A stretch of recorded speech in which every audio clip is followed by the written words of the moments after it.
सहरसा में 67,000 से ज्यादा लोगों की रुक सकती है सामाजिक सुरक्षा पेंशन, सामने आई बड़ी वजह। सामाजिक सुरक्षा पेंशन को पारदर्शी और प्रभावी बनाने की दिशा में दिसंबर 2025 से ही जीवन प्रमाणीकरण की प्रक्रिया शुरू की गई। 5 महीने से प्रशासन के द्वारा किए गए तमाम प्रयासों के बावजूद भी अब तक जिले के 2,52,501 पेंशनधारियों में से 67,627 का प्रमाणीकरण पूरा हो सका है। नमस्कार, मेरा नाम सरफराज आलम हुआ और आप सहरसा नाव देख रहे हैं। सहरसा जिले में सामाजिक सुरक्षा पेंशन योजना से जुड़े एक बड़े अपडेट ने हजारों लाभार्थियों की चिंता बढ़ा दी है। प्रशासन द्वारा शुरू किए गए जीवन प्रमाणीकरण अभियान के बावजूद अब तक जो बड़ी संख्या में पेंशनधारियों का सत्यापन पूरा नहीं हो पाया है, जिससे उनकी पेंशन पर रोक लगने की आशंका जताई जा रही है।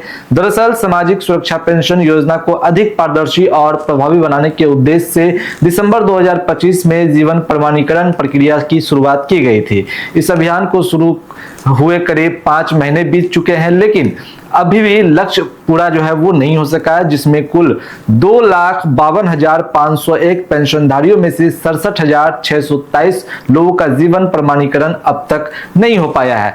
प्रशासन के लगातार प्रयासों के बावजूद यह आंकड़ा चिंता का विषय बना हुआ है। प्रशासन ने इस प्रक्रिया को अंतिम रूप देने के लिए 31 मई तक सभी पंचायतों में विशेष शिविर आयोजित करने का निर्णय लिया है। इन शिविरों में लाभार्थियों का बायोमेट्रिक प्रमाणीकरण किया जाएगा और उसी आधार पर उनका डेटा ई लाभार्थी पोर्टल पर अपलोड किया जाएगा। अधिकारियों का स्पष्ट कहना है कि जिन पेंशनधारियों का डेटा इस पोर्टल पर अपडेट नहीं होगा, उनकी पेंशन अस्थायी रूप से रोकी जा सकती है। जीवन प्रमाणीकरण के आधार पर ही पेंशनधारियों का डेटाबेस अपडेट किया जाएगा। प्रशासन ने इस कार्य में तेजी लाने के लिए कॉमन सर्विस सेंटर यानी CSC के माध्यम से निःशुल्क प्रमाणीकरण की सुविधा उपलब्ध कराई है। लाभार्थी वहां पर जाकर आसानी से अपना बायोमेट्रिक सत्यापन करा सकते हैं। इसके अलावा जिन लोगों का आधार सीडिंग नहीं हुआ है, उनके लिए प्रखंड कार्यालय और जिला स्तर पर सामाजिक सुरक्षा कोषांग में भी विशेष व्यवस्था की गई है।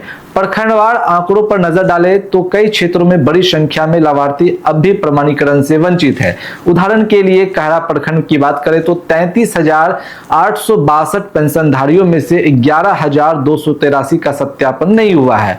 इसी तरह सिमरी बख्तियारपुर में 40,339 में से 11,745 है। सौर बाजार की बात करें तो 36,247 में से 8,361 है और सनवर्षा की बात करें तो 27,400 में से 8,626 पेंशनधारियों का प्रमाणीकरण बाकी है। अन्य प्रखंडों में जैसे बनमाई टरी, महसी, नवहट्टा, पतरघट, सलखुआ और सत्तरकटैया में भी हजारों लाभार्थी इसी प्रक्रिया से बाहर है। इस संबंध में सामाजिक सुरक्षा के सहायक निदेशक राजीव रंजन ने बताया कि योजना में पारदर्शिता सुनिश्चित करने और वास्तविक लाभार्थियों तक पेंशन पहुंचाने के लिए यह कदम उठाया गया। उन्होंने कहा कि जिला प्रशासन के निर्देशानुसार 31 मई तक यह विशेष अभियान जारी रहेगा। इसके बाद जिन लाभार्थियों का प्रमाणीकरण नहीं हो पाएगा, उनकी पेंशन रोक दी जाएगी। ऐसे में सभी पेंशनधारियों से अपील है कि वे समय रहते अपना जीवन प्रमाणीकरण अवश्य करवा लें, ताकि उन्हें किसी भी प्रकार की आर्थिक परेशानियों का सामना ना करना पड़े। फिलहाल ऐसे ही तमाम छोटी बड़ी खबरों को देखने के लिए आप बने रहें सहरसा नाव के साथ। अगर आपने हमारे YouTube चैनल को सब्सक्राइब नहीं किया है तो जल्द सब्सक्राइब कर ले। फेसबुक पेज के माध्यम से देख रहे हैं तो फेसबुक पेज को भी लाइक करें, शेयर करें। धन्यवाद।